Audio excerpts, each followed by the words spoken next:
São 7h15. O foco na sustentabilidade está transformando as áreas de arquitetura, de paisagismo, de urbanismo e a construção civil.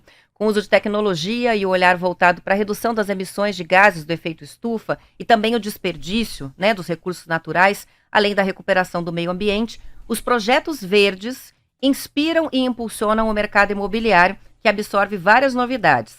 Sobre esse assunto, eu converso agora com a arquiteta, que é pós-graduada em Meio Ambiente e Sustentabilidade, a Ana Laura Valaski, da Bloco Base. A Bloco Base é uma consultoria em construções sustentáveis que tem sede aqui em Curitiba. Bom dia, seja bem-vinda. Bom dia, Roberta. É um prazer estar aqui. Obrigada pelo convite. Faz tempo que a gente traz várias notícias falando sobre as construções verdes e traz termos aqui que a gente não sabe explicar muito bem.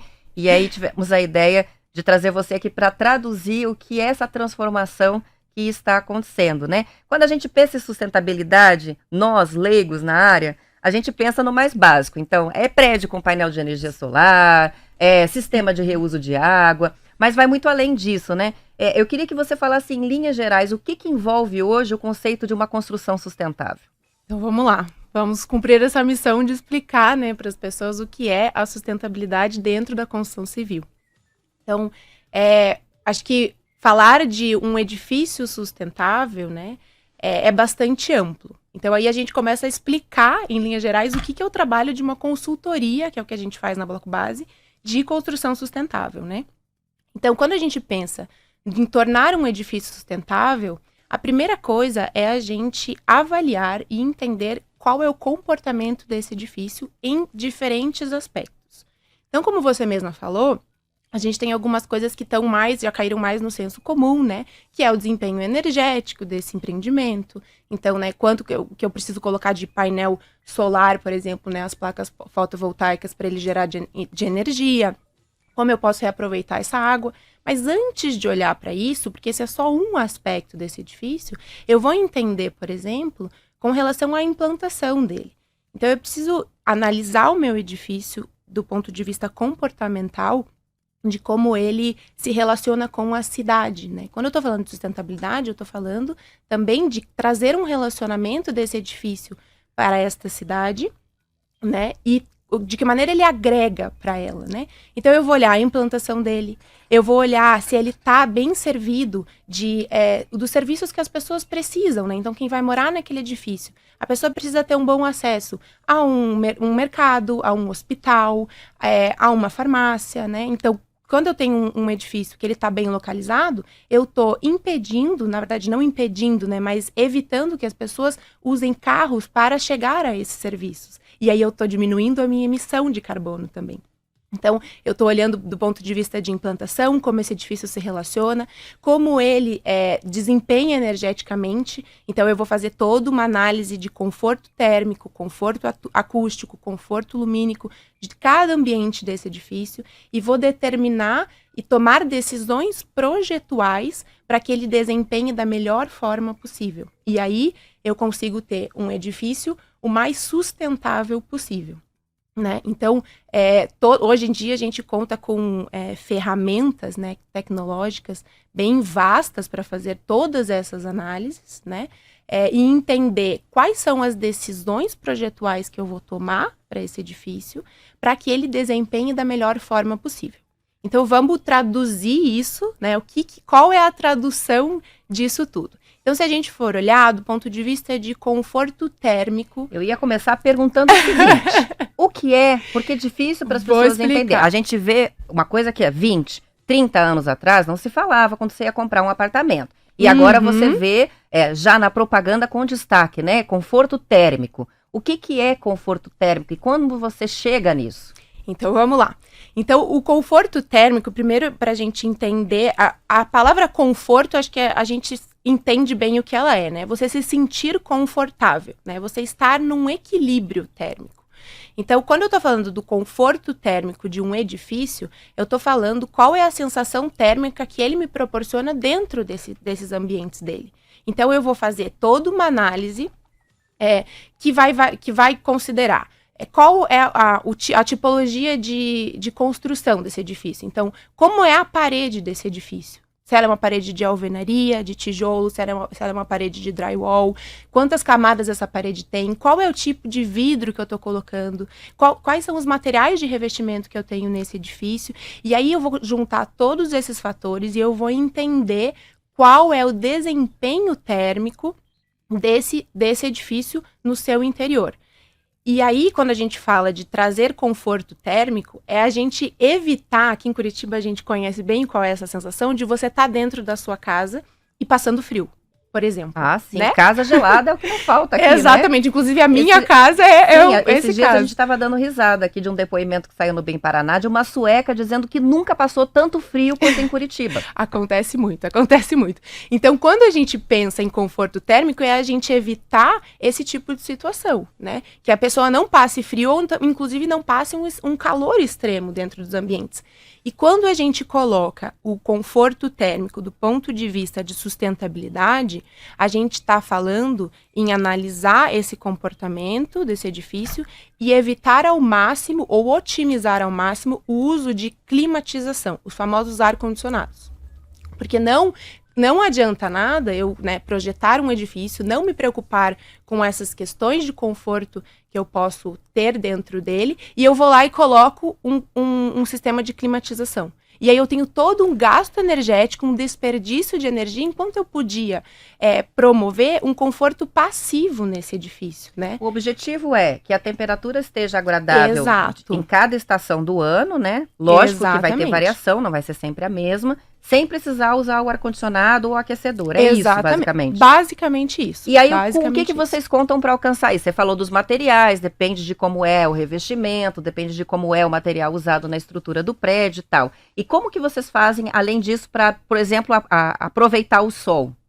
Tá, então vamos lá, acho que são alguns fatores, né? Então, quando a gente tá num processo de consultoria, que é o que a Bloco Base faz, a gente vai auxiliar o nosso cliente em definições projetuais, né? Então, ele vai escolhas de materiais desse edifício para tentar trazer o máximo possível desse conforto, né? Então, o meu cliente vai definir lá comigo, né? Ó, eu estou pensando em fazer um edifício, né, que tem esse tipo de parede, esse tipo de esquadria, de vidro, e a gente vai simular isso computacionalmente e vai dizer para ele assim, olha, de acordo com o que você está projetando, você tem esse resultado. E eu consigo, inclusive, prever a quantidade de horas de desconforto no dia que as pessoas vão passar.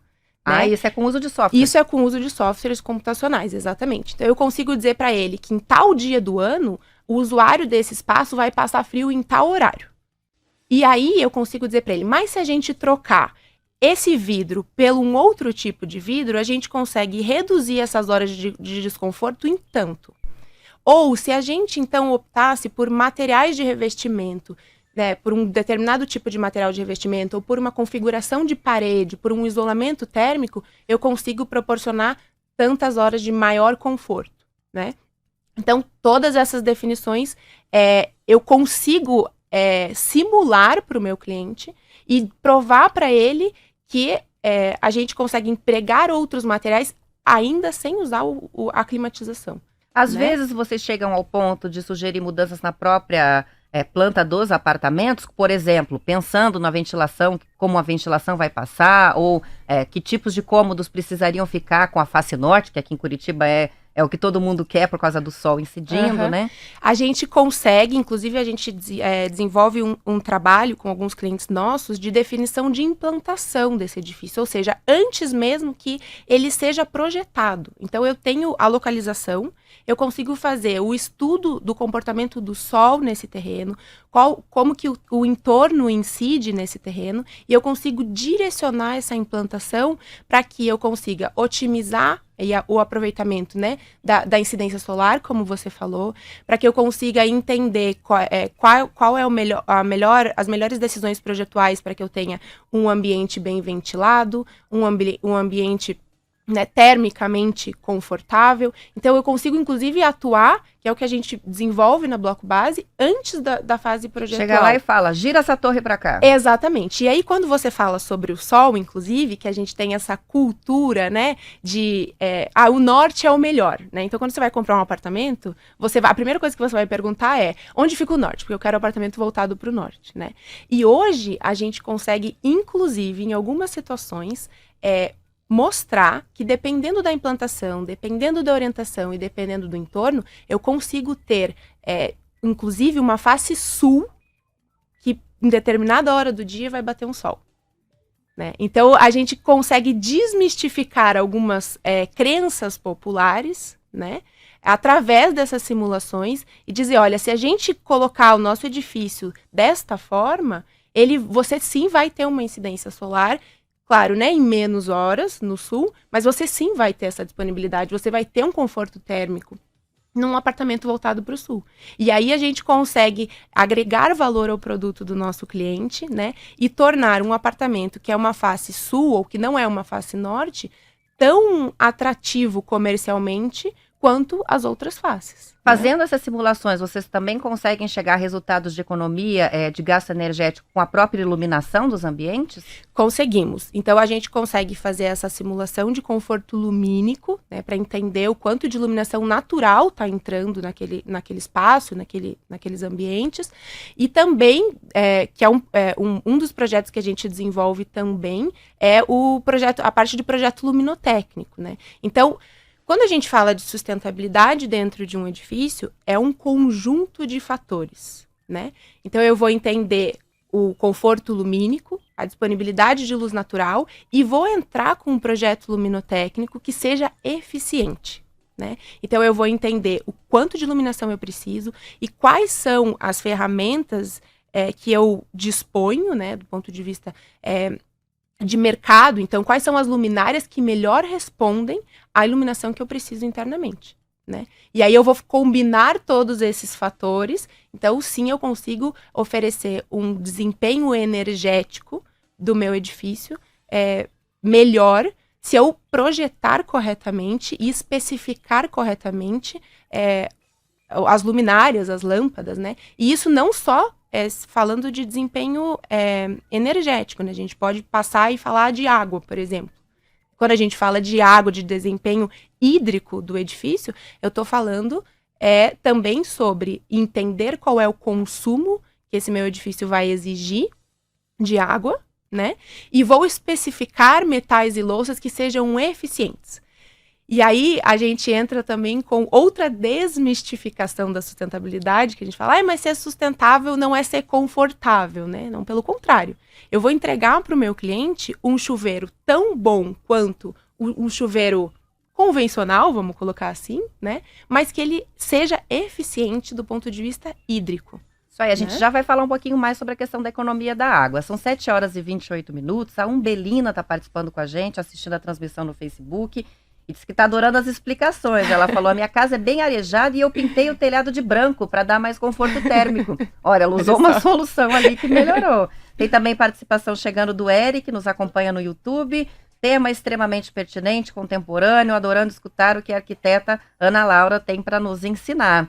A gente continua com a entrevista, mas vamos encerrar a edição estadual. Você aqui na Rádio T acompanha o noticiário da sua região. Eu volto para a parte do Paraná e continuamos no YouTube até às 8 horas. Dá para assistir depois, vai ficar salvo na nossa playlist de entrevistas. Aos ouvintes que ficam, boa quinta-feira, até amanhã. Seja bem-vindo, muito prazer. Você está na melhor, você está sintonizado na T-News.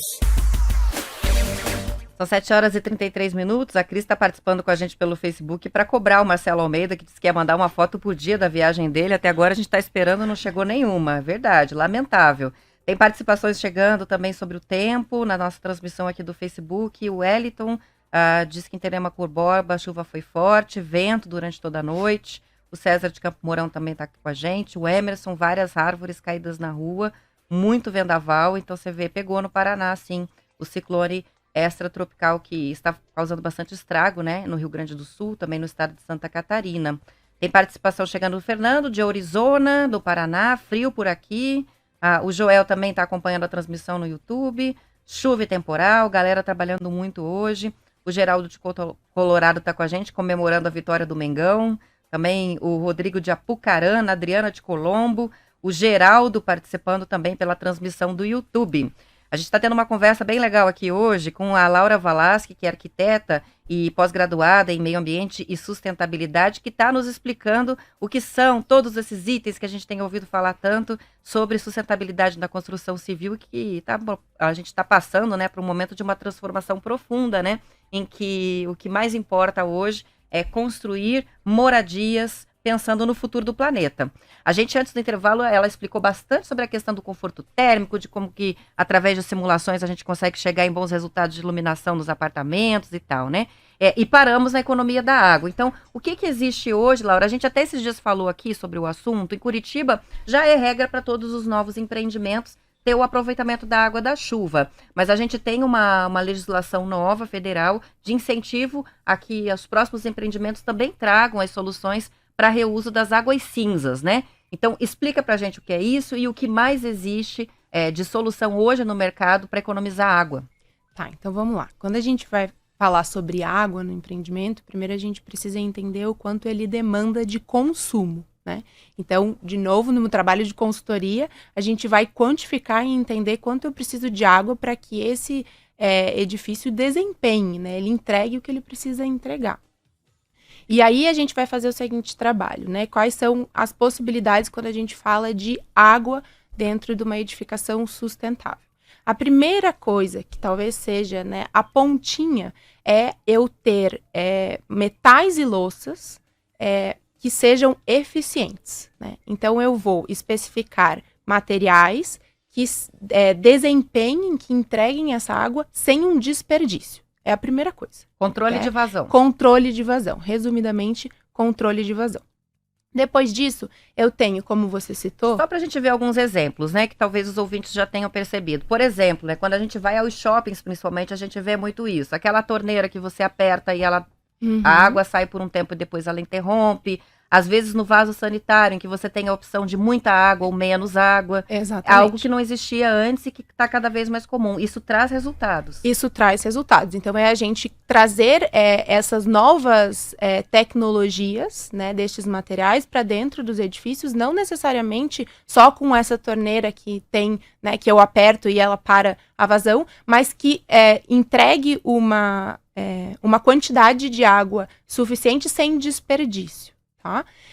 E aí, há outras medidas que e não é chuveirinho fininho. Não é isso que eu ia entrar agora, né? Porque a gente tem medo disso. Mas eu não quero um chuveiro o que daí famoso sai um pingo d'água, conta-gotas, né? O famoso conta-gotas. Não, para você ter sustentabilidade dentro do seu prédio, você não precisa tomar banho num chuveiro conta-gotas, né? Você vai ter um chuveiro tão bom quanto um convencional ou um mais antigo, vamos colocar assim, mas sem ter o desperdício de água. Então, você vai ter uma vazão suficiente, mas sem o excesso, sem o desperdício, tá?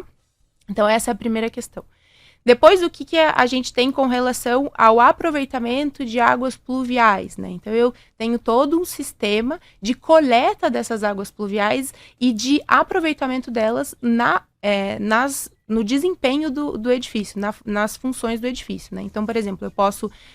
a gente tem um case no escritório, inclusive, de uma casa, uma habitação unifamiliar que a gente está prestando consultoria, em que eles fizeram esse sistema de captação de água pluvial e toda essa água está sendo direcionada para as descargas. Então, em vez de eu tirar uma água limpa da rede, né, para dar a descarga, eu estou usando essas águas que são aproveitadas, né, essas águas pluviais, para dar essa descarga. Eu imagino que seja bom para a parte da rega de plantas, né? Porque também tem muita diferença você jogar a água da Sanepar na planta e a da chuva, né? Parece que a da chuva faz outro efeito no jardim. Então eu fico imaginando que eu acho que é um bom uso, né? A água da chuva direto para o jardim. A gente pode aproveitar essa água pluvial e deve, inclusive, para irrigação de jardim, sim. Então a gente tem alguns usos possíveis para essas águas e um deles é essa parte de irrigação. É muito difícil, muito caro ter um sistema assim? Não. Não é. Aí não estamos pensando no edifício, estamos pensando lá na casa mesmo. Não, são sistemas hoje cada vez mais populares, né? Inclusive tem algumas, como a gente teve essa ouvinte que falou, né, de pintar o teto de branco, tem algumas medidas, claro, mais caseiras de se fazer isso,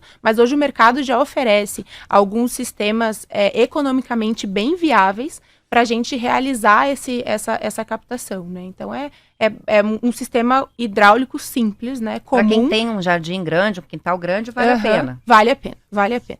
Com certeza, você traz uma economia bem grande e se a gente for falar para esses grandes empreendimentos, uma economia ainda maior, né? Uma economia ainda maior. Então, hoje a gente tem soluções que são economicamente viáveis para fazer esse aproveitamento. E águas cinzas, o que é essa história? Águas cinzas, o que é essa história? Então, hoje a gente tem, né, nos edifícios, as famosas águas cinzas, que são as águas que a gente está jogando na nossa rede de esgoto, né? Então, aquela água que a gente usa para lavar a mão e ela sai para o ralo, hoje ela vai para a nossa rede de esgoto. O que consiste no aproveitamento dessas águas? A gente direciona ela para um sistema de tratamento interno e reinsere ela em determinados usos da edificação. Né? Então, eu consigo fazer um tratamento dessa água para reinserir ela no sistema. Descarga, né? por exemplo. Na descarga, por exemplo. Eu consigo unir ela com esse sistema de aproveitamento de água pluvial que a gente já falou e jogar ela para descarga, né? Jogar ela para alguma irrigação. Então, hoje eu consigo fazer este tratamento prévio no próprio edifício. Fazendo uma coisa assim, dá pra gente chutar aí mais ou menos quanto que dá para economizar num prédio com água? Olha, a gente tem casos no escritório que a gente chegou a uma economia de até 60% de água dentro do empreendimento. Então, o que ele precisaria, né, de água, a gente consegue economizar e reduzir isso em 60%. Puxa vida, faz muita diferença na conta final. Faz muita diferença. É que nem a energia, né? Se conseguir um sistema, lógico que tem que ter uma retaguarda, né? Você não pode depender 100% da energia solar para abastecer um prédio. Então, eu imagino que existem maneiras de você ter um sistema lá, tem muitos dias seguidos de tempo fechado, de chuva, não ficar sem, por exemplo, o aquecimento da água ou sem a energia, né? Sim. Mas existem mecanismos também para suprir isso, né? Com certeza. A mesma coisa a água, não é 100% dela reciclada, vamos dizer assim, né? Mas 60% é um índice altíssimo, a economia faz diferença, né? Com certeza. Agora a gente vai para um outro ponto, falamos aí dos jardins, e é um dos pontos mais legais que eu acho que a gente tem falado bastante aqui no programa, inclusive, né? Antes, a prioridade da construção civil, a lógica era sempre a mesma, né? Então, você tem um terreno, vamos aproveitar o máximo dessa área para construir, né? E muitas vezes derrubando várias árvores. Hoje, o que a gente vê é um movimento contrário, né? Como os bosques, as plantas que já estão ali, de certa forma, já são um ativo para você construir e aproveitar. E muitas vezes até fazer florestas urbanas plantadas para ter esse bosque próximo dali. Isso é um ponto. Mas o outro ponto é um conceito que a gente já citou aqui, que se chama paisagismo regenerativo, e que eu sei que na Bloco Base vocês são especialistas nisso. Eu queria que você explicasse o que é o tal do paisagismo regenerativo, que a gente lá agora lê toda hora nos jornais, né? Então vamos lá. Esse é o tema que eu mais gosto, é o tema que eu mais estou envolvida, né? Então sou um pouco suspeita para falar. Então, o que é o paisagismo regenerativo? Né? O paisagismo regenerativo é uma nova forma de você entender e de você enxergar a presença da vegetação, principalmente nos meios urbanos. Né? Então, quando você coloca que a gente tinha uma tendência de impermeabilizar e de construir no máximo possível do nosso terreno, a gente sempre teve, na verdade, do ponto de vista de legislação, uma taxa de permeabilidade de solo mínima, que por legislação a gente precisa deixar, né? Então, todos os projetos, quando você vai aprovar esse projeto para que ele seja construído, você tem uma legislação que vai te dizer, você precisa manter tanto por cento desse terreno com solo permeável, essa árvore existente, essa vegetação existente você precisa manter, essa daqui você pode derrubar e essa daqui você precisa realocar e tantas você precisa inserir. Então, existe uma questão que é a legislação. Hoje o que a gente percebe... Para evitar enchentes. Para evitar enchentes e para trazer, enfim, né, o mínimo de equilíbrio, vamos colocar, que a gente não consegue atingir, mas o mínimo de qualidade dentro dessa cidade. Não virar uma selva de pedra. Exatamente. A gente percebe que é realmente o mínimo, né? Porque o que está acontecendo é que a gente está se transformando numa selva de pedra. Mas hoje a gente tem uma tendência E aí, quando a gente fala de tendência, a gente está falando principalmente de um comportamento que vem do consumidor para as construtoras. E que esse comportamento, ele, enfim, foi muito impulsionado até pela pandemia, a gente percebe, dessa busca, dessa reaproximação com a natureza. Então, hoje, quando você traz esse termo, né, florestas urbanas, bosques urbanos, isso é uma tendência de consumo. Então, as pessoas estão buscando essa reconexão.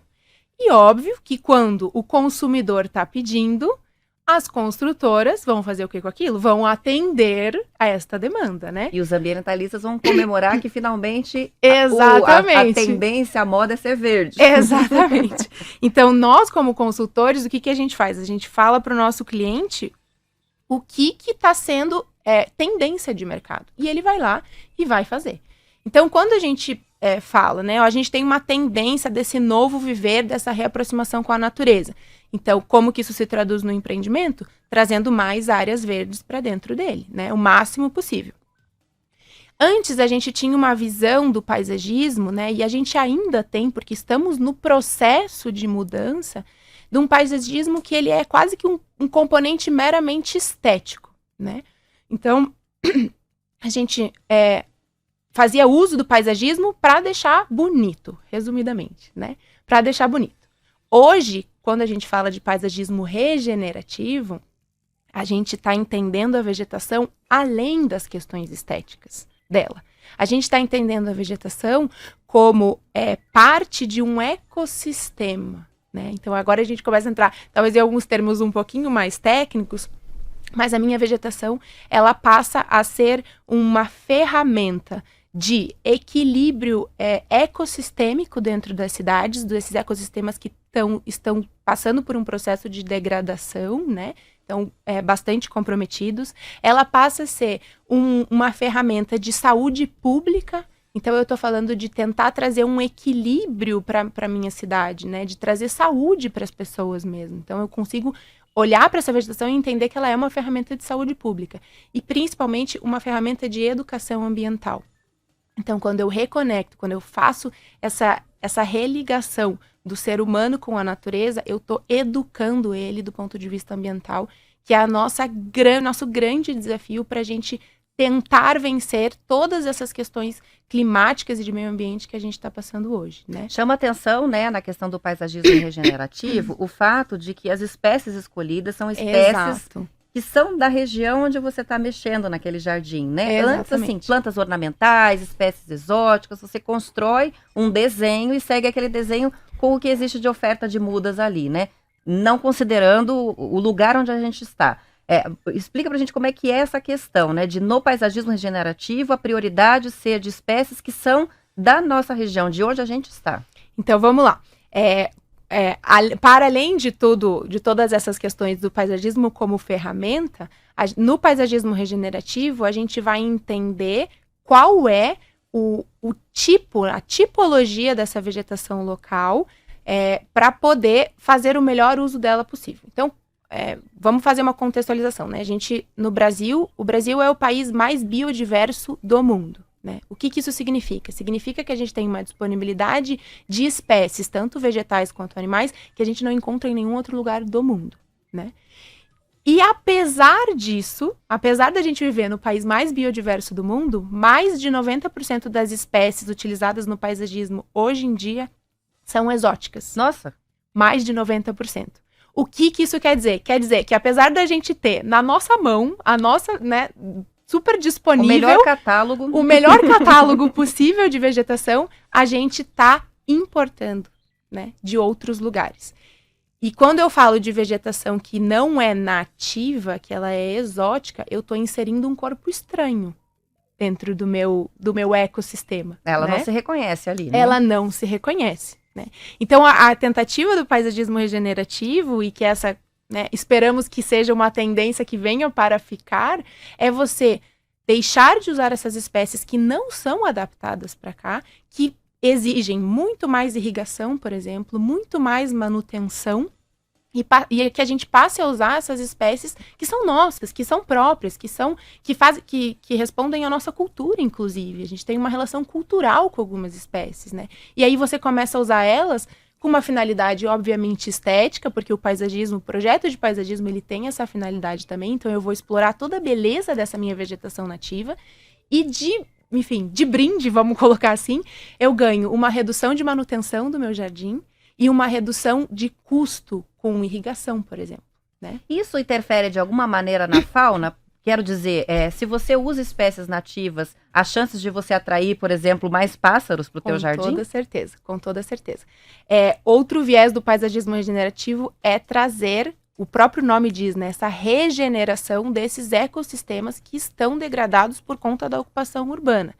Então, quando eu estou falando de espécies nativas, eu estou falando que ela tem uma função nesse meio todo, né? Então, sim, ela tem uma função e tem uma relação com essa avifauna local. Então, são os pássaros que se alimentam, são os animais que interagem e se alimentam dessas espécies, que é o que a gente, né, denomina como ecossistema, que é essa interação entre todos esses elementos locais, né? Então, quando eu faço uso dessas espécies nativas, eu estou, sim, promovendo que esse ecossistema continue funcionando, que é o mais importante, né? Então, quando eu trago uma espécie exótica, eu desequilibro esse ecossistema. Então, tem algumas espécies exóticas que manifestam comportamentos invasores e podem levar algumas espécies nativas à extinção, inclusive, né? São 7h50, a gente vai fazer uma pausa para o intervalo, mas eu vou aproveitar que você tocou no assunto e a gente tem noticiado aqui, inclusive, ações com voluntários, bombeiros, advogados, médicos que estão indo com a serra elétrica para derrubar pinos aqui na região dos Campos Gerais, porque a gente está com um problema seríssimo, né? E que tem tudo a ver com isso que você está falando. Com certeza. Então, depois do intervalo, a gente retoma desse assunto.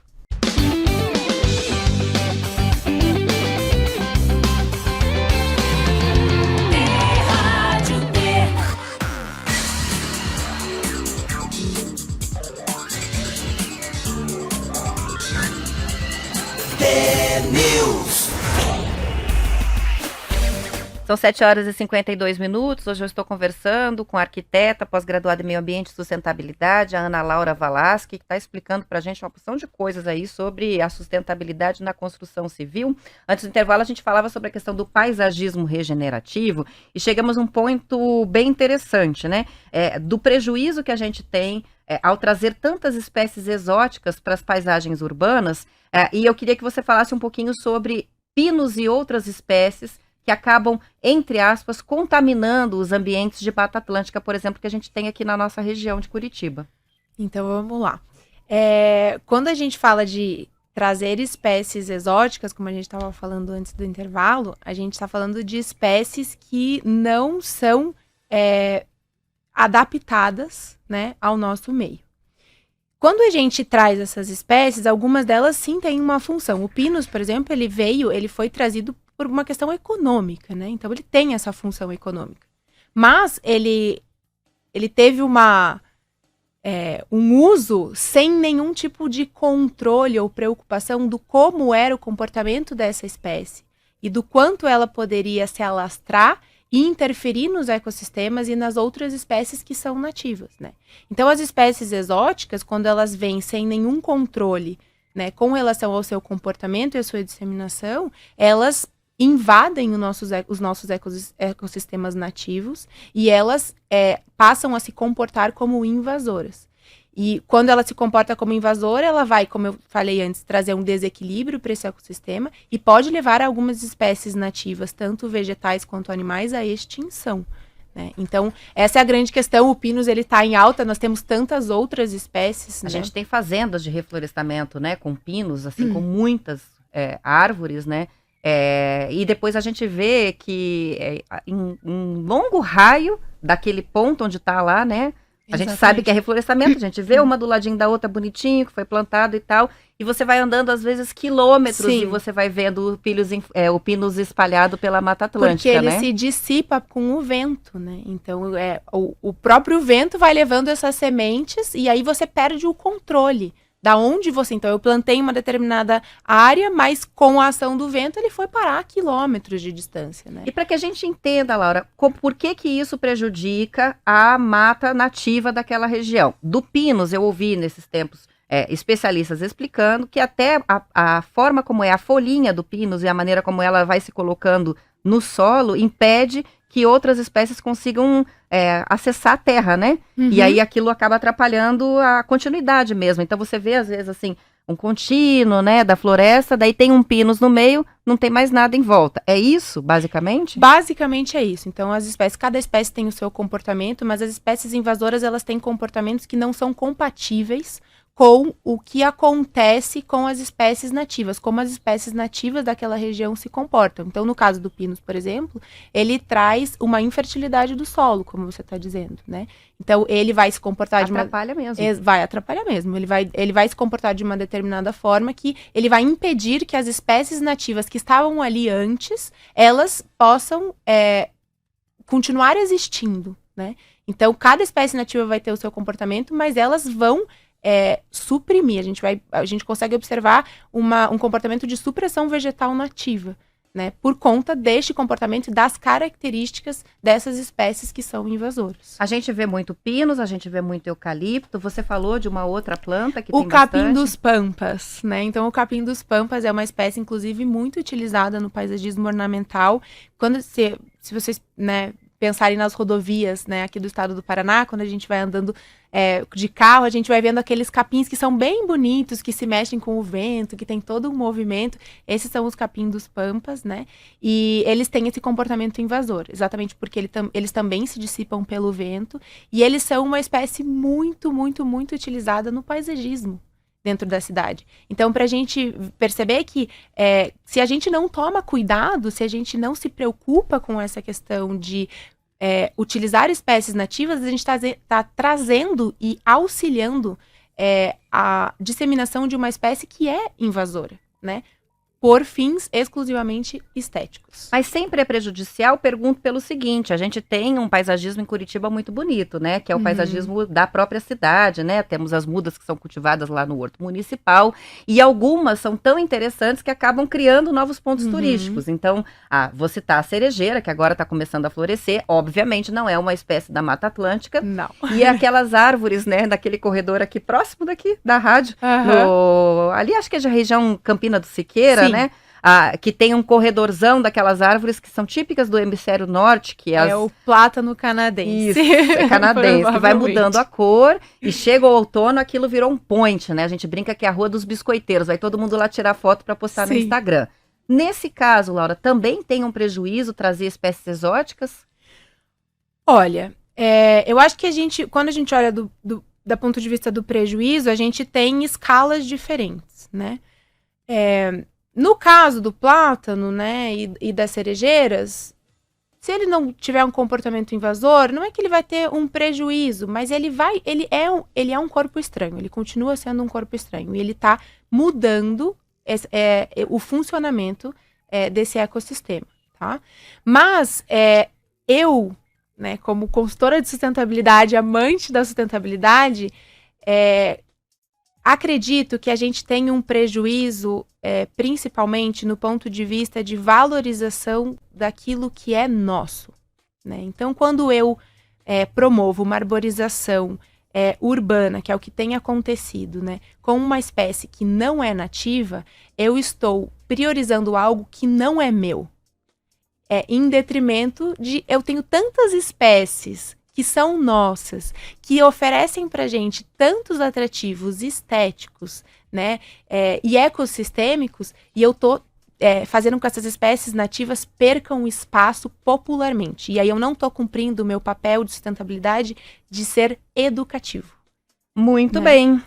São 7h59, a gente vai encerrando a conversa com a Ana Laura Valasque, da Bloco Base, consultoria em construções sustentáveis, que tem sede em Curitiba, e hoje traduziu para a gente uma porção de conceitos aí da sustentabilidade na construção civil. Muito obrigada pela sua participação, Laura. Obrigada pelo convite, espero que tenha ficado claro, mas senão a gente está à disposição para conversar e trocar mais ideia sobre o assunto.